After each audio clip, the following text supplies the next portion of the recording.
An outspoken and unswerving opponent of communism was the Archbishop of Canterbury, Dr. Fisher, who toured Australia with his wife. Sydney gave the couple a spectacular welcome during their drive through the city to St Andrew's Cathedral, where they were cheered by more than 5,000 students of Sydney Anglican schools.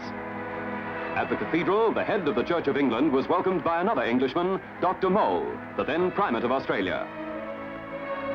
Dr. Fisher, leader of the Anglican faith throughout the Commonwealth.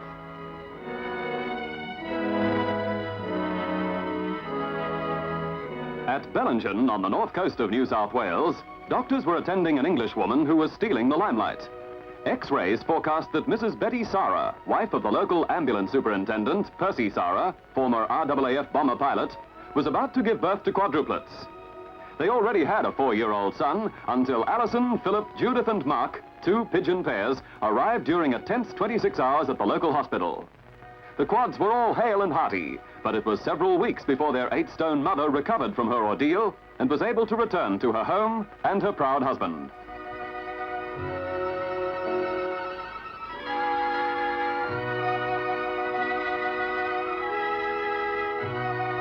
Then our camera turned to another baby, Kim, 2-year-old daughter of Sam and Thora Herford. This little mermaid taught herself to swim, and long before she was 3, paddled the length of the baths. Yes, she had water in her blood. After all, her mother was a freestyle champion, and Aunt Claire won a gold medal at the 1932 Olympics. Papa Sam coached champions Murray Rose and John Devitt. No wonder baby Kim graduated to Olympic class.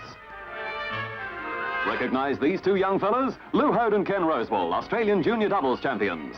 Here we see them annihilating a Queensland pair at Milton Courts in Brisbane. Davis Cup selection was still 2 years away for Lou and 3 for Ken. 2 brilliant Australian teenagers on the lower rungs of the ladder of fame, which was to raise them to the top of not only amateur tennis, but the tough and richly rewarding professional circuits.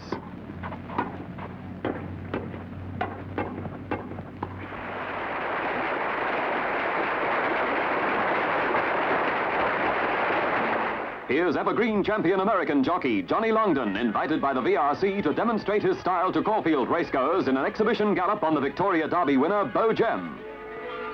Note his short stirrup leathers, almost up to the saddle flaps. Toes only in the stirrups, the straight back and short reins. Individual characteristics which enabled him to kick home 6,031 winners until he retired on his 59th birthday after a 40-year career.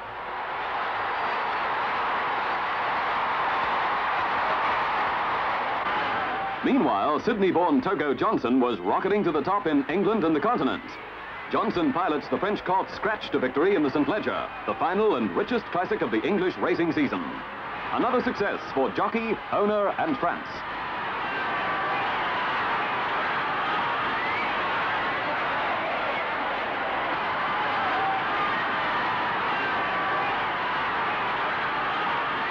After riding hundreds of winners for leading French owners, Togo put away his spurs to become a trainer in France, but was to die a few years later.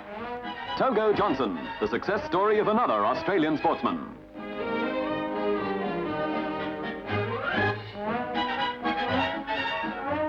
Back in Australia, daybreak one January morning, an attempt on the world water speed record for 91 cubic inch craft. Leichhardt engineer Keith Barry had secretly built the hull of his hydroplane, and his pal Bill McLaughlin had installed an MG motor.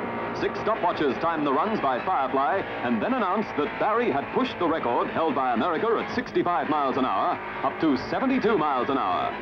And a certificate to prove it still hangs in the St. George Motorboat Clubhouse.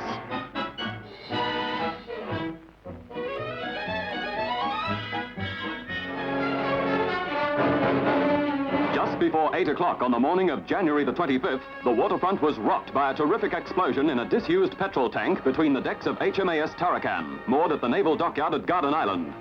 Most of the crew had shore leave, but 25 were at breakfast on the former British tank landing ship on loan to the Australian Navy. 1 man was killed instantly. A second died on the way to hospital. He'd been married only 6 weeks. A third succumbed minutes after reaching hospital. 5 more crewmen died during the following week. 12 firemen collapsed, overcome by fumes from shattered refrigeration pipes. It was 4 hours before the last of the injured crewmen was rescued. More than 1,000 sailors and civilians responded to radio appeals for blood donors. Eventually, the city coroner came to the conclusion that one of Sydney's worst harbour tragedies had been caused by a spark from an electric fan, exploding petrol fumes in a disused tank. One of the most spectacular fires for many years swept through a large paint and lacquer factory in the suburb of St. Peters. 9 houses flanking the blazing block were seriously damaged, but firemen once again displayed their courage and skill to save the homes from destruction, while more than 50 police directed Operation Evacuation. Fortunately, no lives were lost, but many firemen were overcome by the acrid fumes and flame-flecked smoke clouds.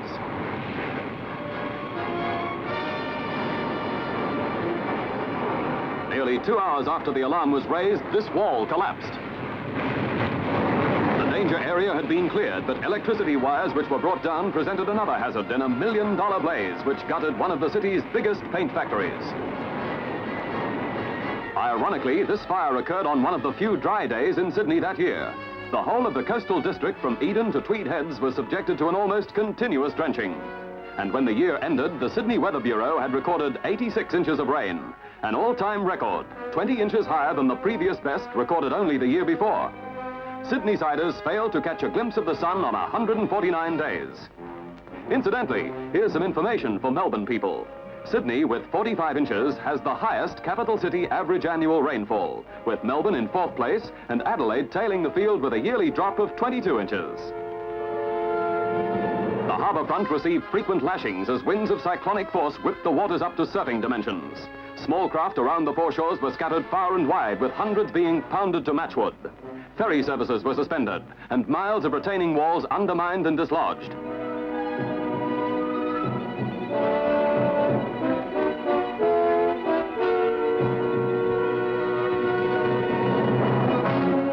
Yes, 1950 was the year Jupiter Pluvius dropped his biggest bucket on Sydney.